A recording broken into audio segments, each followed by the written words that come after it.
Leiamos atentamente a palavra de Deus e coloquemos o nosso coração diante dele para aprender da palavra. Diz assim o texto da Escritura: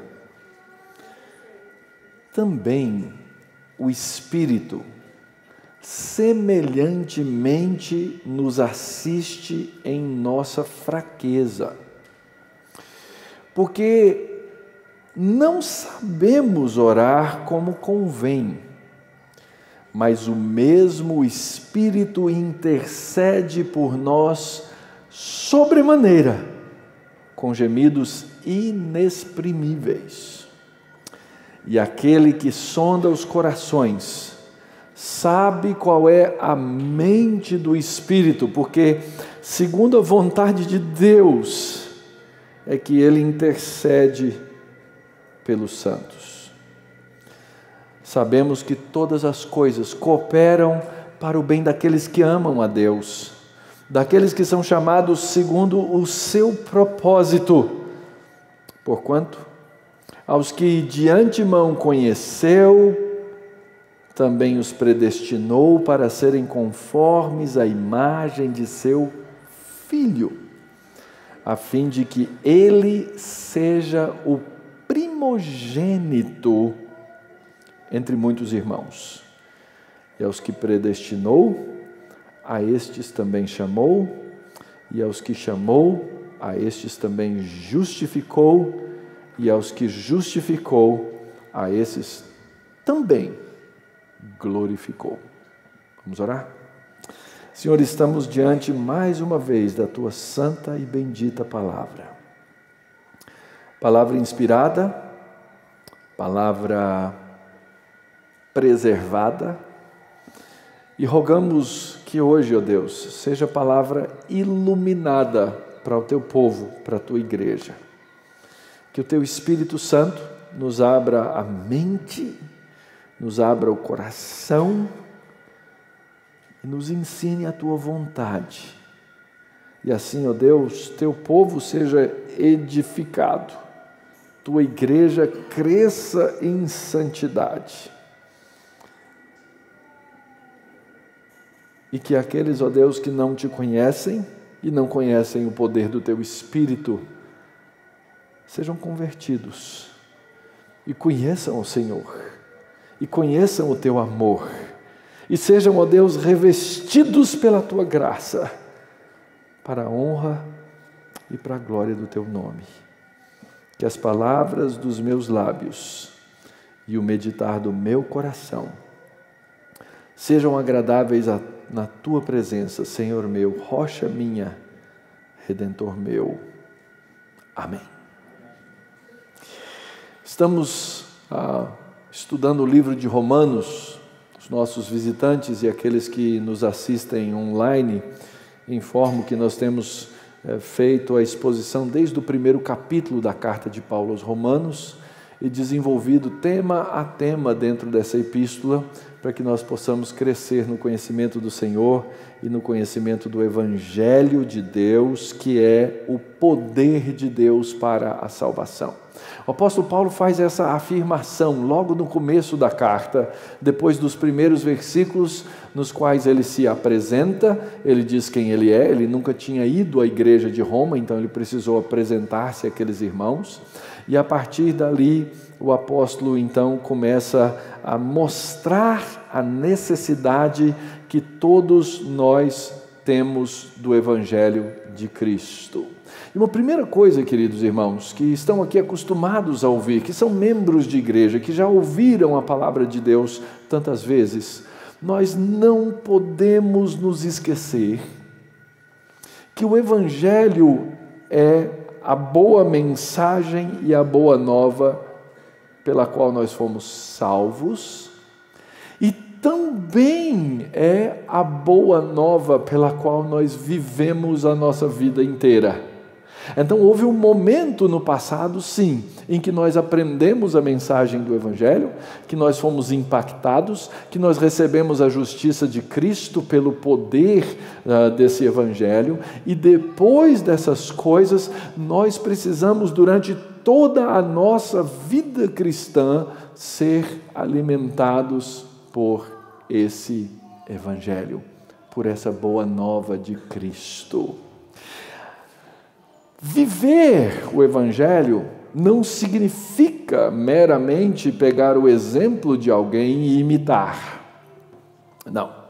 É óbvio que existe o conceito e a necessidade de imitarmos os nossos guias, de imitar as coisas que o Senhor Jesus fez, mas é mais do que isso.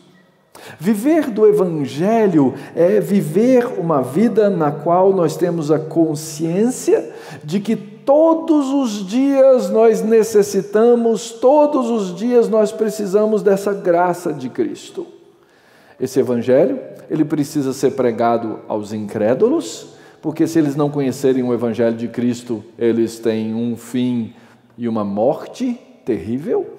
E esse Evangelho precisa ser pregado aos religiosos, aqueles que acham que por fazer o bem ou por cumprir um determinado conjunto de regras, eles estão legal com Deus.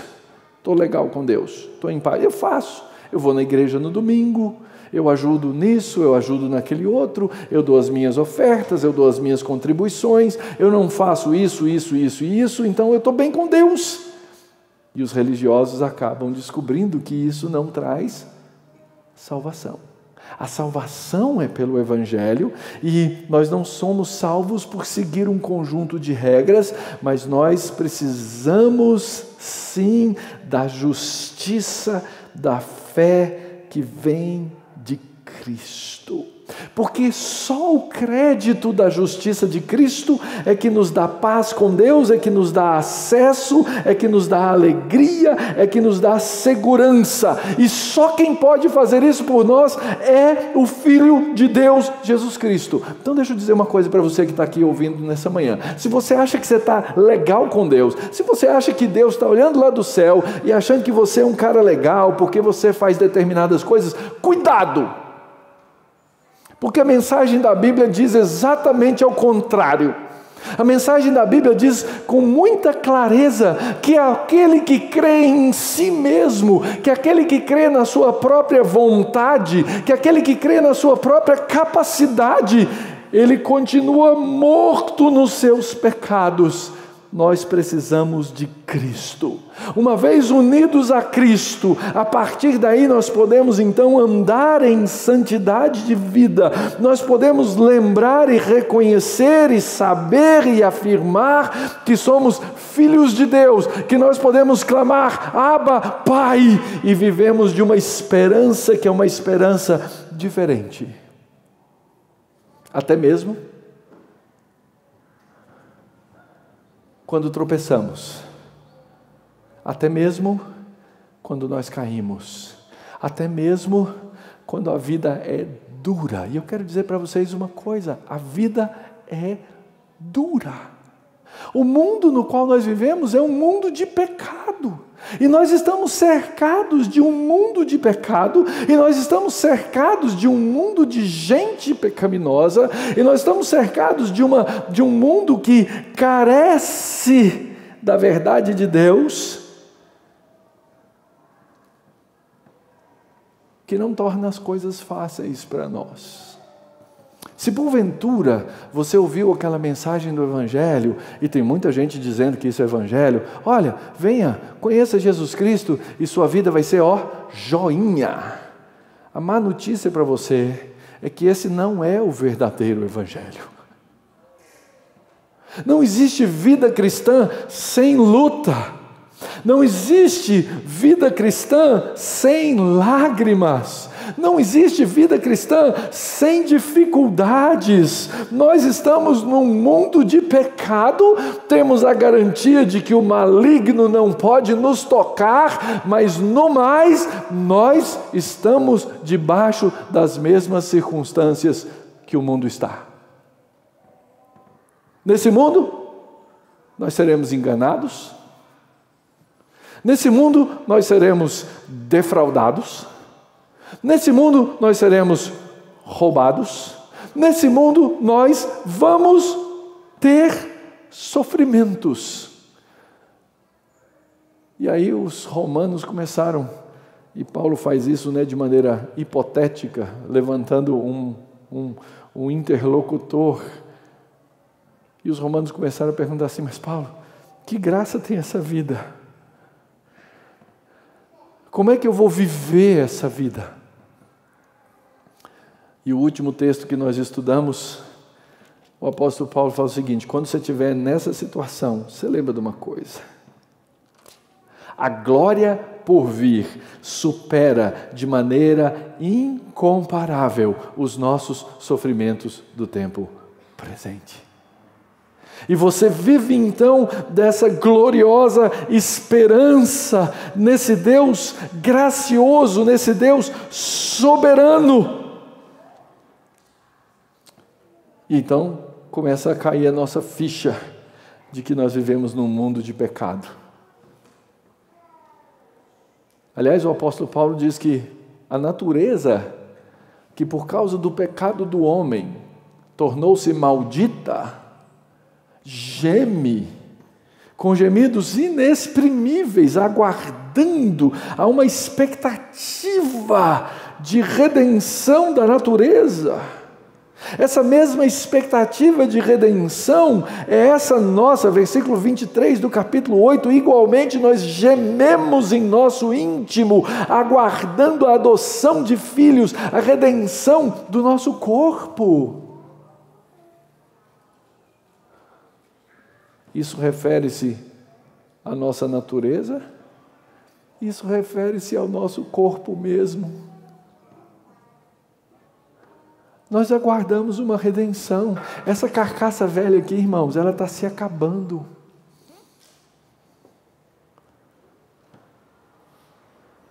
Nós aguardamos e gememos.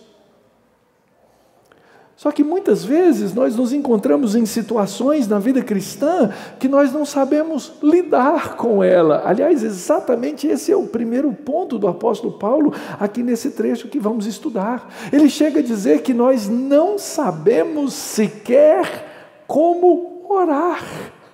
E nós não dizemos que a oração é a essência da vida cristã, está na essência daquilo que nós fazemos, pois o apóstolo Paulo diz: e também o Espírito semelhantemente nos assiste na nossa fraqueza, porque não sabemos orar como convém. Percebe a sequência? A natureza geme aguardando a redenção, nós gememos aguardando a redenção do nosso próprio corpo, e aqui o texto diz que o Espírito Santo de Deus é que vai nos auxiliar na nossa fraqueza. Observe que fraqueza está no singular. Ele não está falando das nossas fraquezas em geral, não está falando dos nossos percalços, não está falando das coisas que a gente não consegue fazer aqui e acolá. Não, ele está falando de maneira geral e completa. Nós estamos em fraqueza, sim. Essa fraqueza atinge tudo aquilo que nós somos. E isso chega a afetar a nossa vida cristã, porque nós não sabemos sequer como orar, ou orar como convém. Já passou por isso, irmão? Deixa eu falar algumas coisas aqui sobre oração. Primeira coisa, eu não sei como é que é a sua vida de oração. A minha é tumultuada e bagunçada. E quando eu leio esse texto e olho para a minha vida de oração, eu sou o primeiro a falar assim: ó, o apóstolo acertou. Eu não sei como orar. Não sei. Mas uma coisa eu sei: o cristão, mesmo quando ele não sabe como orar, e mesmo na sua maior e mais profunda fraqueza, ele continua tendo uma consciência de que ele deve orar. Então aqui vem um primeiro alerta para você fazer um check-up espiritual. Se você não tem vontade de orar, se você não tem um desejo último de orar, mesmo na sua maior fraqueza, você precisa olhar para a sua vida espiritual e perguntar, inclusive se você é crente. Primeira coisa. Questione. Porque nós somos habitados pelo Espírito Santo de Deus. E a primeira coisa que esse Espírito Santo de Deus faz é nos incomodar profundamente, nos perturbar no meio da nossa fraqueza. Então essa é a primeira coisa.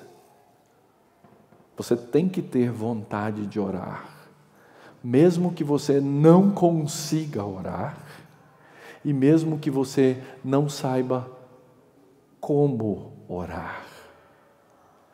Essa é a primeira coisa.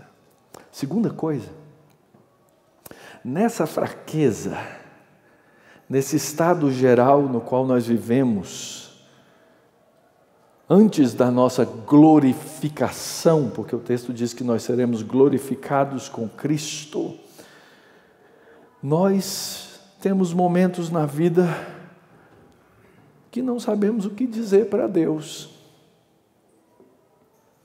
Eu me lembro, uma vez a gente estava discutindo num grupo da igreja sobre a situação de uma menininha que havia se afogado, lembra? Gente conhecida, acho que da dona Carmen, lá no sul.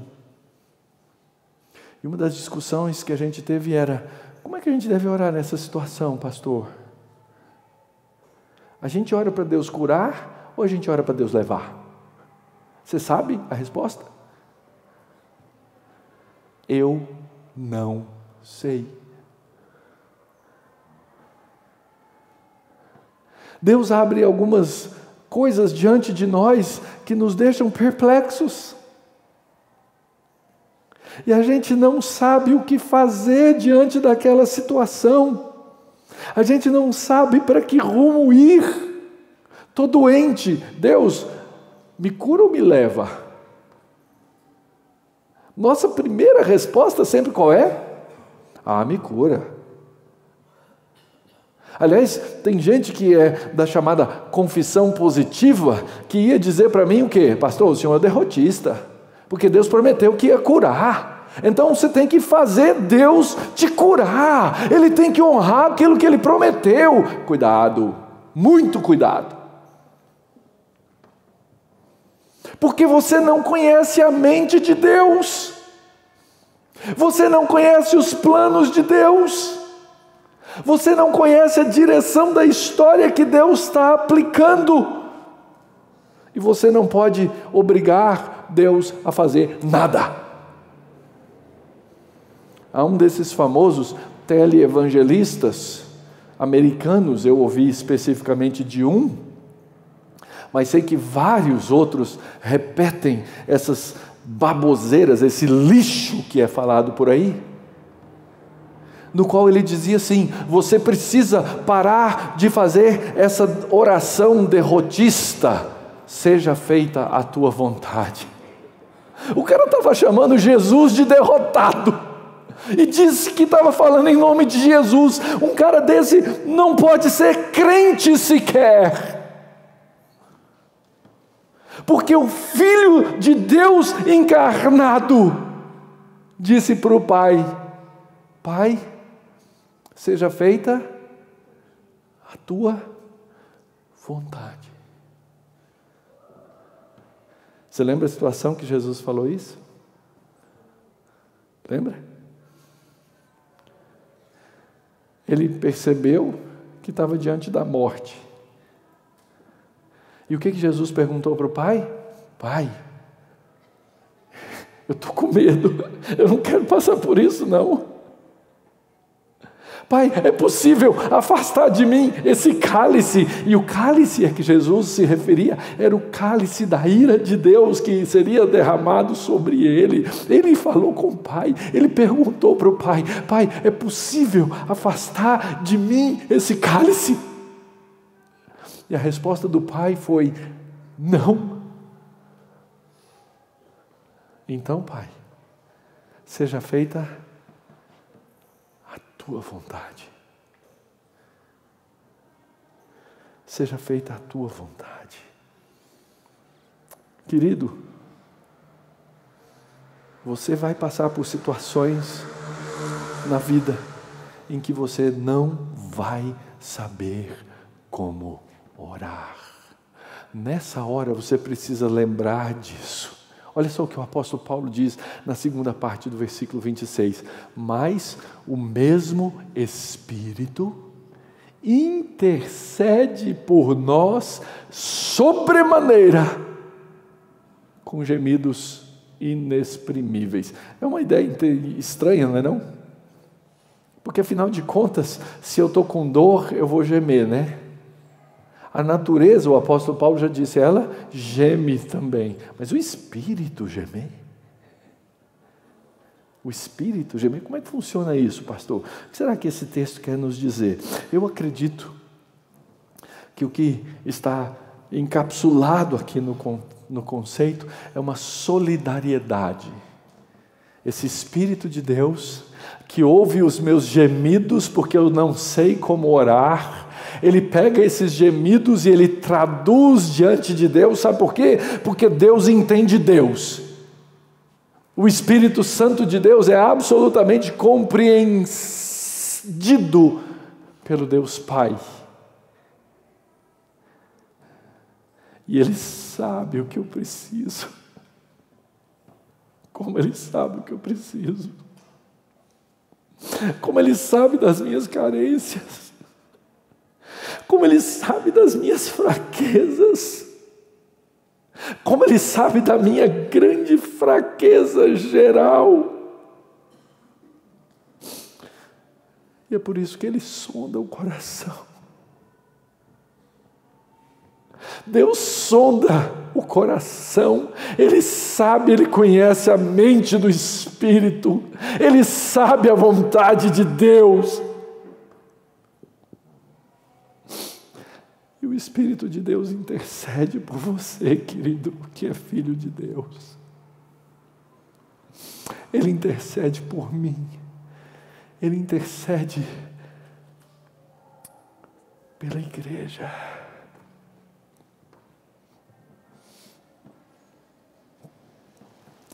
Se não houvesse essa intercessão, se não houvesse essa obra, sabe onde eu estaria, querido? Sabe onde nós estaríamos?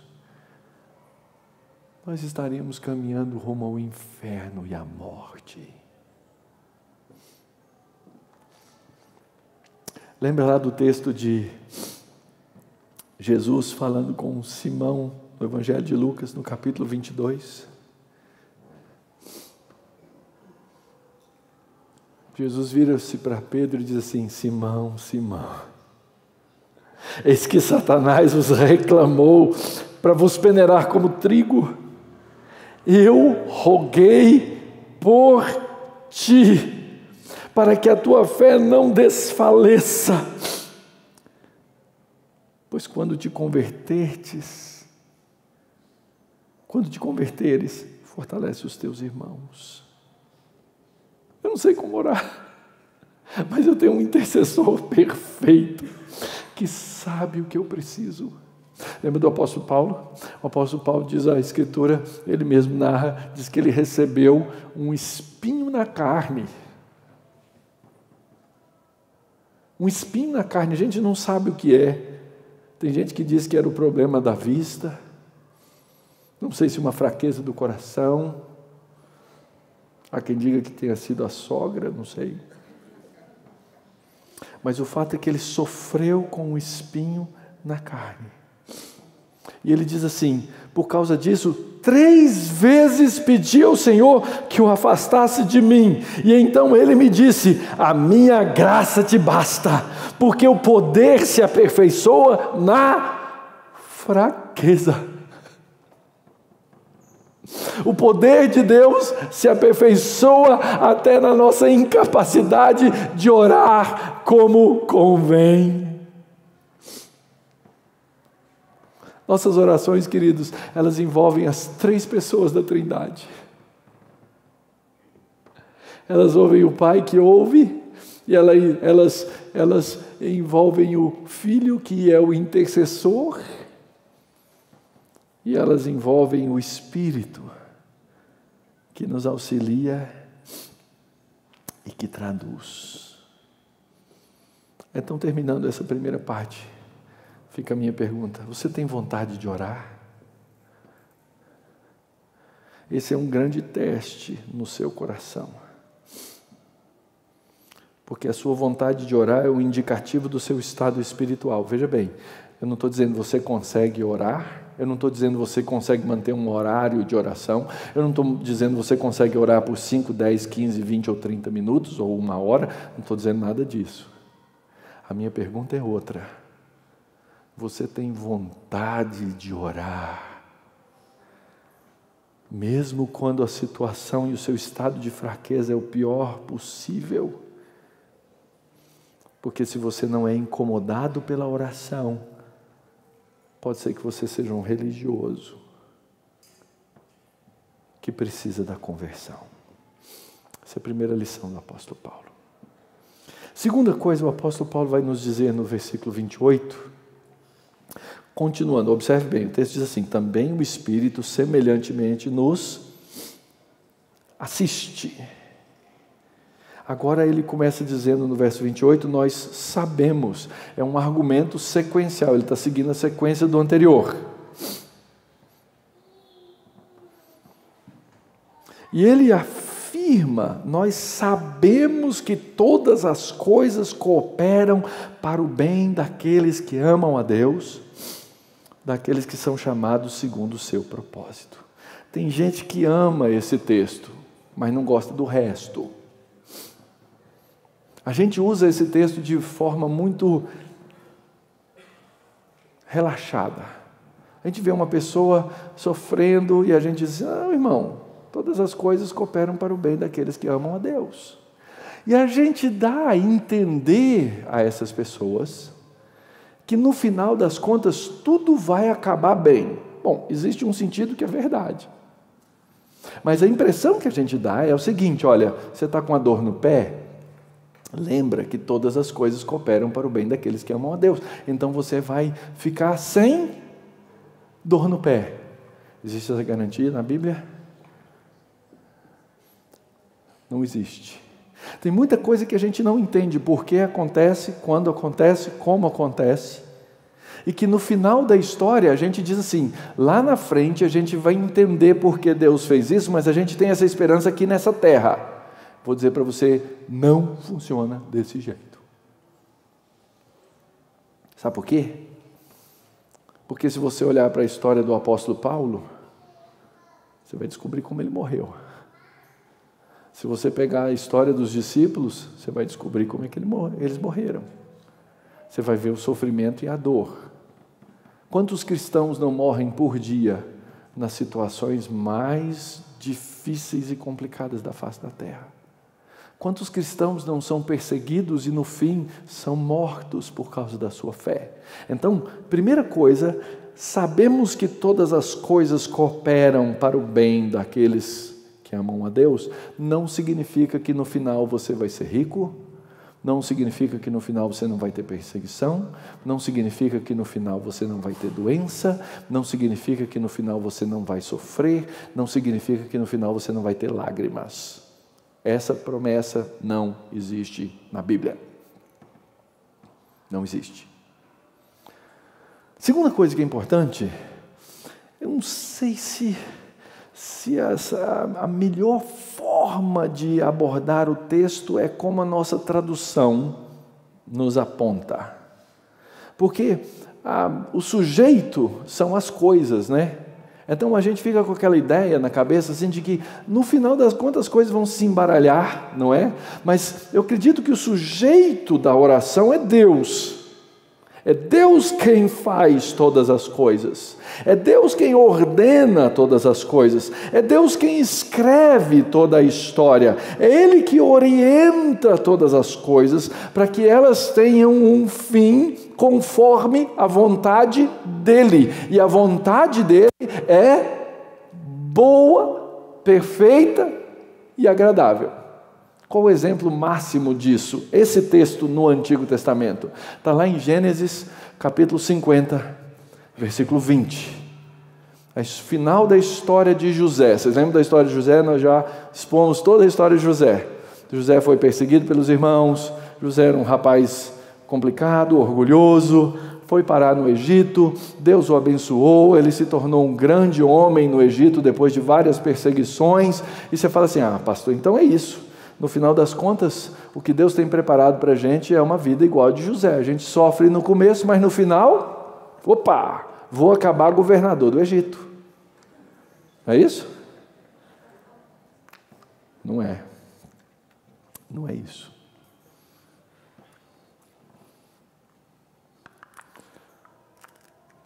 Em alguns casos, alguém termina governador do Egito. Mas quantos José você conhece? No final da história, os irmãos estavam morrendo de medo de José. O pai morreu, o pai protegia. O pai morreu e agora? José vai vir atrás da gente e vai descontar tudo que a gente fez com ele. Aí os irmãos preparam lá um jogral, para falar diante de José. E dizem, José, o nosso pai falou antes de morrer, presta atenção, que é para você tratar a gente bem. José ficou indignado com os irmãos, porque apesar de toda a história, apesar de todo o crescimento, apesar de toda a intimidade que eles desenvolveram, os irmãos ainda não confiavam nele. E aí então ele pergunta para os irmãos, gente, por acaso vocês acham que eu estou no lugar de Deus? Aquilo que vocês intentaram para o mal, ter me jogado na cova, ter me vendido para os ismaelitas. Como é que termina o texto? Quem lembra? Na nossa tradução diz assim, Deus o tornou em bem. Mas eu quero ser mais próximo do que diz lá na língua original. Lá na língua original diz assim, Deus intentou para o bem. Aquilo que vocês intentaram para o mal era projeto de Deus.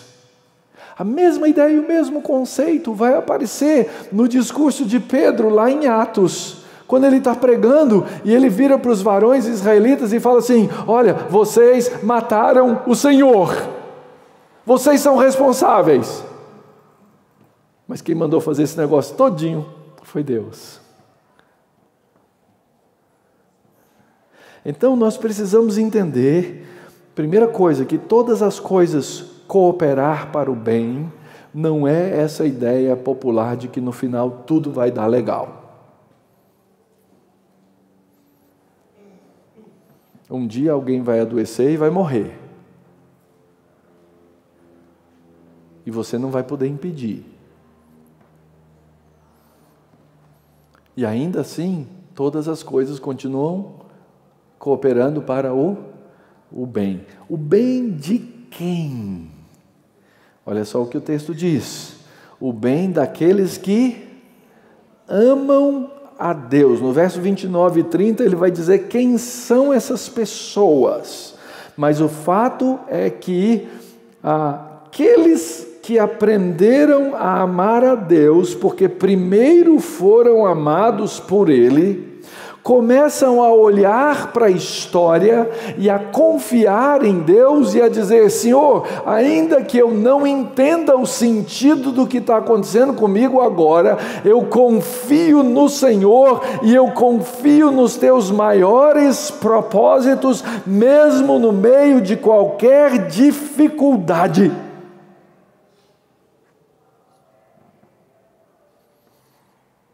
Então não existe a promessa na Bíblia de que você não vai ter problema. Não existe isso.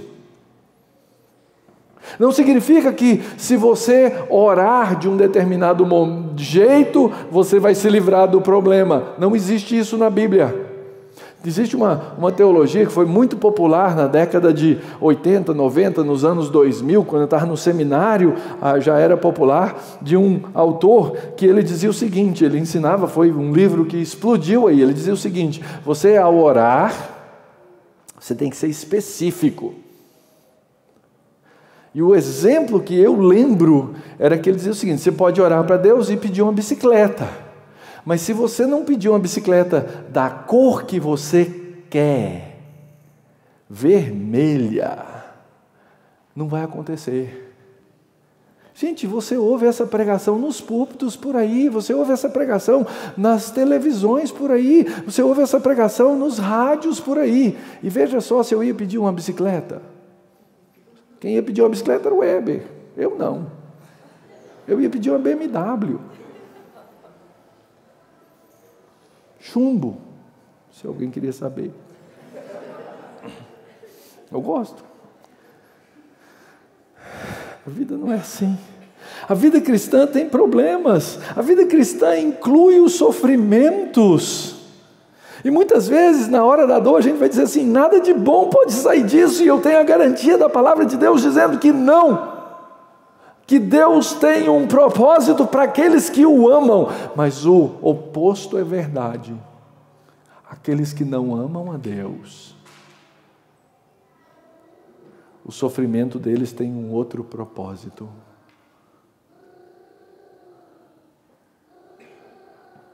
Que é a morte.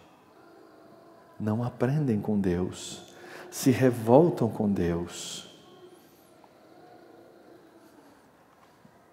E quando o texto diz todas as coisas incluem o sofrimento, todas as coisas incluem a dor, todas as coisas incluem a perder o emprego, todas as coisas incluem todas as coisas. Mas ele diz por que essas coisas acontecem. Ele diz assim: todas essas coisas acontecem e cooperam para o bem daqueles que amam a Deus e que são chamados segundo o seu propósito. Então Deus está trabalhando pelo seu povo para cumprir na vida do seu povo um determinado propósito. Aqueles que amam a Deus se acalmam nas mãos de Deus. Aqueles que não amam a Deus se revoltam contra Deus. E a minha pergunta para terminar essa sessão é: você sabe disso? Porque assim, esse é o verbo que começa o texto. Sabemos. Você sabe disso? Você sabia disso? Porque é isso que nós devemos saber. Quem são esses que amam a Deus e são chamados segundo o seu propósito? E aí o apóstolo Paulo vai mostrar quem eles são. Verso 29 e verso 30. Porquanto aos que de antemão conheceu, também os predestinou para serem conformes à imagem do seu Filho, a fim de que ele seja o primogênito entre muitos irmãos. E aos que predestinou, a estes também chamou, e aos que chamou, a estes também justificou, e aos que justificou, a esses também glorificou. Que corrente perfeita e bela! Quando os crentes descobrem a doutrina da soberana graça de Deus que chama, predestina, elege, converte pecadores. Que coisa maravilhosa!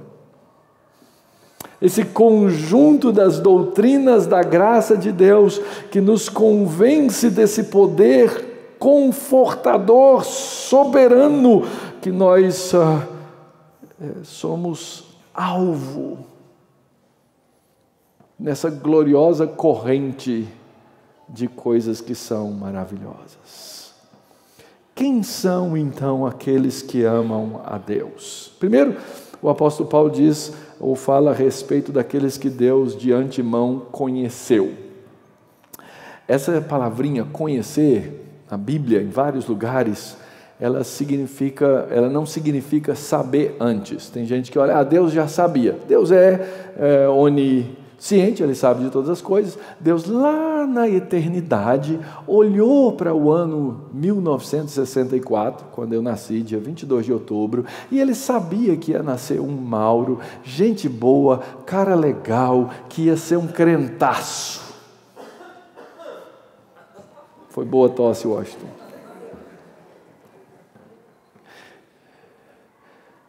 Isso não existe, queridos. Ainda que Deus saiba. Sabe o que Deus sabia que ia nascer no dia 22 de outubro de 1964? Um pecador miserável, um rebelde. Mas de alguma maneira, o texto diz que Deus, desde a eternidade, conheceu, e esse conhecer de Deus significa um conhecimento íntimo. A mesma palavra que em outros textos da Bíblia é usada para duas pessoas, um marido e uma mulher, nas suas relações íntimas. É um conhecimento achegado, é um conhecimento de amigo. Deus conhece de antemão aqueles, olha só o segundo termo, que Ele predestinou para serem conformes à imagem do seu Filho. Sabe o que significa predestinou, gente? Predestinou significa predestinou. Exatamente isso. De antemão, Deus deu um destino. Ele olhou na eternidade e viu, e amou, e abraçou, e acolheu, e disse: vou fazer alguém conforme a imagem do meu Filho. Você pode pegar e arrancar isso da sua Bíblia, não vai fazer diferença, porque Deus continua fazendo do mesmo jeito. Você pode se revoltar e dizer: Deus, eu não concordo com você, não concordo com o Senhor, acho que isso é uma injustiça. Não interessa, Deus já fez. Porque a justiça de Deus é perfeita.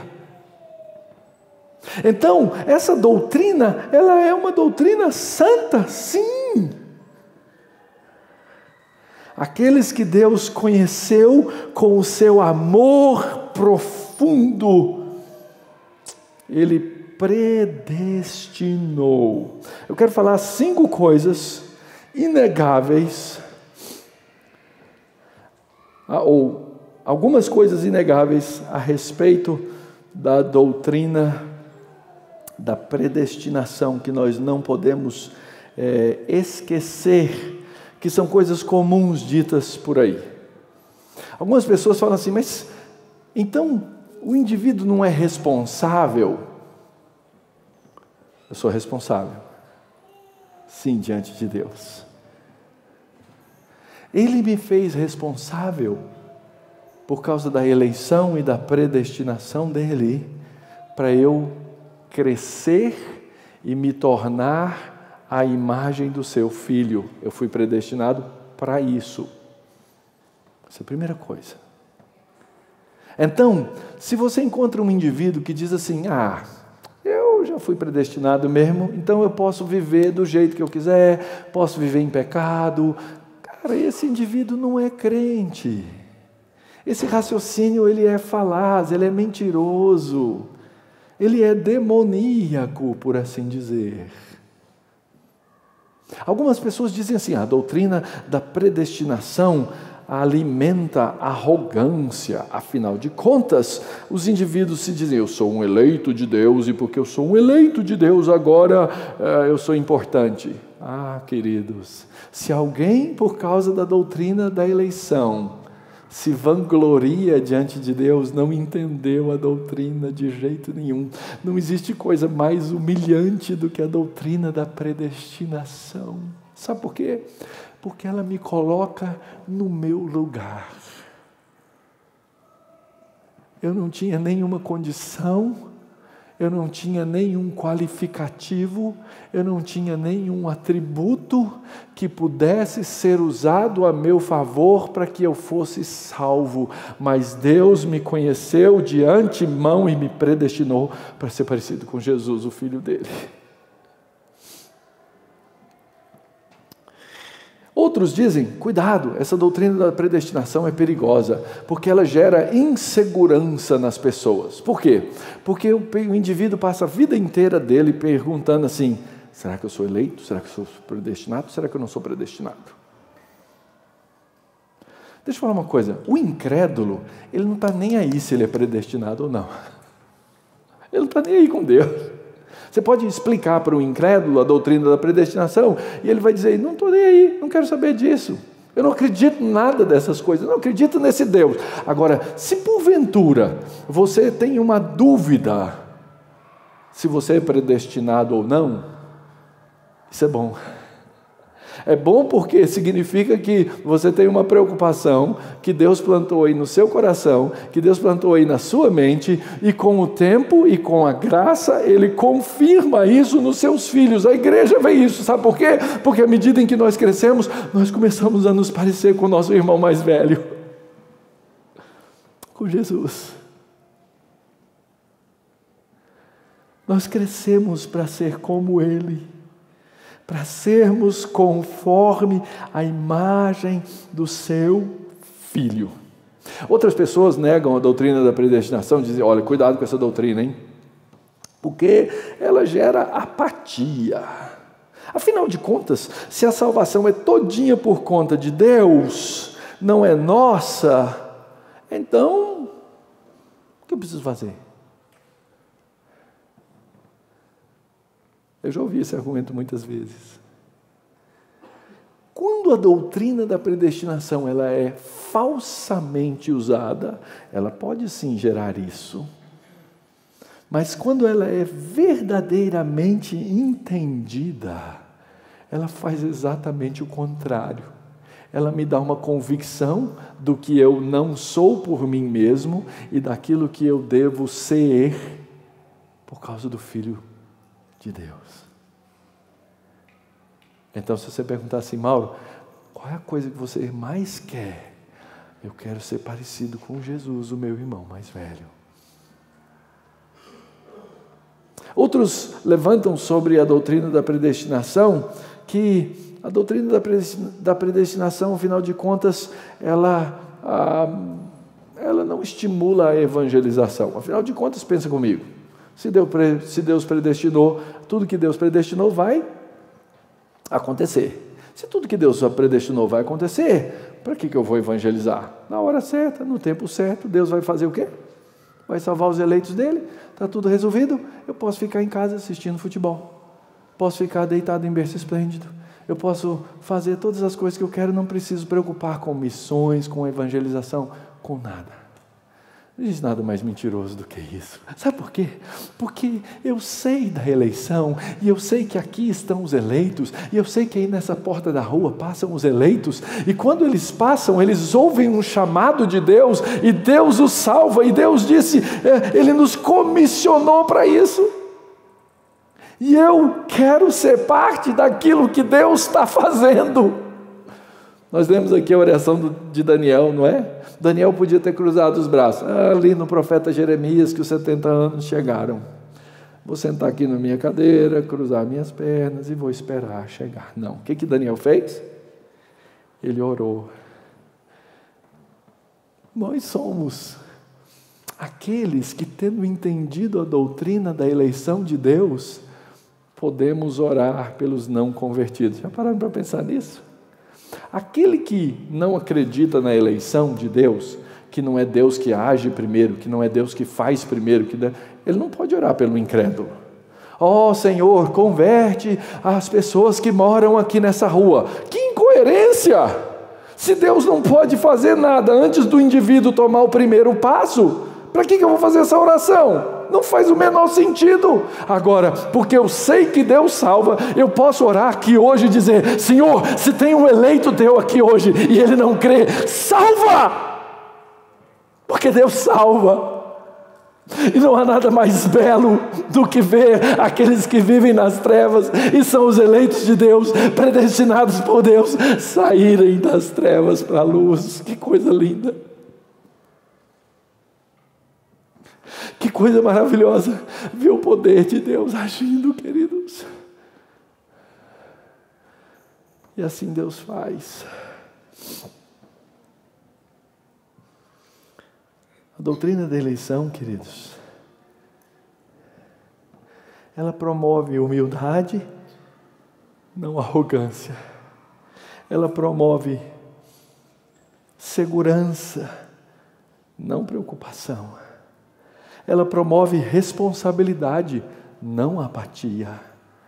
Ela promove santidade e não conformidade com o pecado. E a doutrina de Deus nos faz ser missionários. Porque eu quero ver essa glória de Deus manifesta. Aqueles que Ele predestinou para serem conformes à imagem do seu Filho, a fim de que Ele seja o primogênito entre muitos irmãos. Eu olho para o meu irmão mais velho e eu quero ser como o meu irmão mais velho. Como é que Deus efetua isso? Verso 30. Esses que Ele predestinou, porque Ele de antemão amou, conheceu, Ele também chama. Chamado eficaz. No tempo certo, na hora certa, Deus arranca esse miserável desse pecador do lugar dele e traz para o lugar certo. Chamada eficaz. Sabe por que Ele pode chamar? Ele chama porque Ele justifica. Não é que essa pessoa se tornou boa, mas é porque Ele colocou a justiça de Cristo na vida dessa pessoa. E é linda essa última frase. O apóstolo Paulo tem uma convicção tão tremenda das coisas, que ele usa o verbo no passado. Ele diz assim, aos que justificou, é tão certo, é tão perfeito, que Ele já glorificou. Ele usa o verbo no passado exatamente, porque Ele tem certeza desse chamado eficaz e dessa predestinação daqueles que Deus de antemão conheceu. Já viram todo esse capítulo, queridos? O capítulo 8 começa dizendo assim: nenhuma condenação há para os que estão em Cristo Jesus. Eu não tenho mais por que me preocupar. Eu fui salvo. Eu sou amigo de Deus. Eu sou filho de Deus. Eu sou herdeiro de Deus. Eu tenho uma esperança da glória. Eu tenho um Espírito Santo que intercede por mim. E eu tenho uma obra definitiva de Cristo aplicada na minha vida. Chamada eficaz, justiça plena e uma glória que eu posso ter certeza. O que a gente faz de tudo isso, queridos? Quero trazer duas aplicações simples. Aprenda a orar como o Senhor ensinou a orar. Seja feita a tua vontade. Porque a vontade de Deus é boa, perfeita. Quando você estiver angustiado, quando você estiver agonizante, quando você estiver com dor, quando você estiver agoniado, quando você estiver triste, quando você estiver de luto, aprenda a fazer essa oração.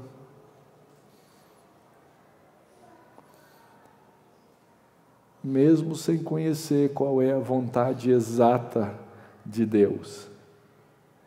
Porque a vontade de Deus é boa, perfeita e agradável. Você acredita nisso, irmão?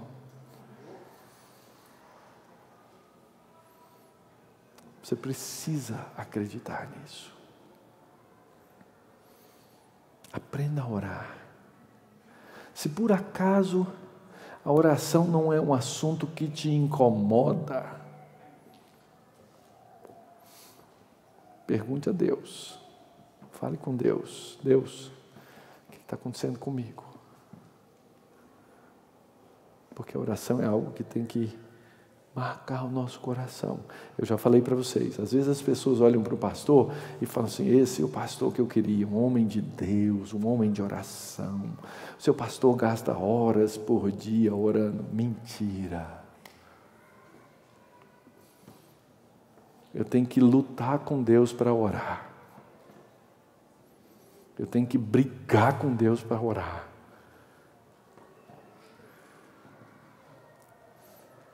E eu não quero que vocês sejam ruins igual eu.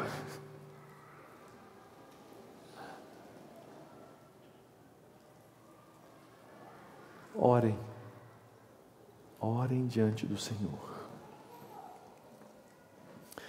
E talvez você esteja perguntando, talvez você esteja aqui hoje e esteja perguntando aqui, será que eu sou um eleito de Deus ou não? Eu quero dizer que isso é um bom sinal, se essa pergunta vem ao seu coração. Porque se você não tiver nada a ver com Deus, nada, essa pergunta não vai nem te preocupar. Ela entrou por aqui, saiu por aqui e você não vai lembrar de nada. Mas se ela está te incomodando hoje, é porque o Espírito Santo de Deus nos incomoda com elas. E quem sabe hoje é o dia do seu chamado eficaz diante de Deus. Pastor, o que eu faço? Fale com Deus. Conversa com Ele. Quem sabe hoje seja a sua primeira real, verdadeira e honesta oração diante do Pai. E esse que é a fonte de todo o bem, que é o grande Redentor, que é aquele que morreu e recebe os nossos louvores, vai trabalhar, vai atuar e vai transformar a sua vida.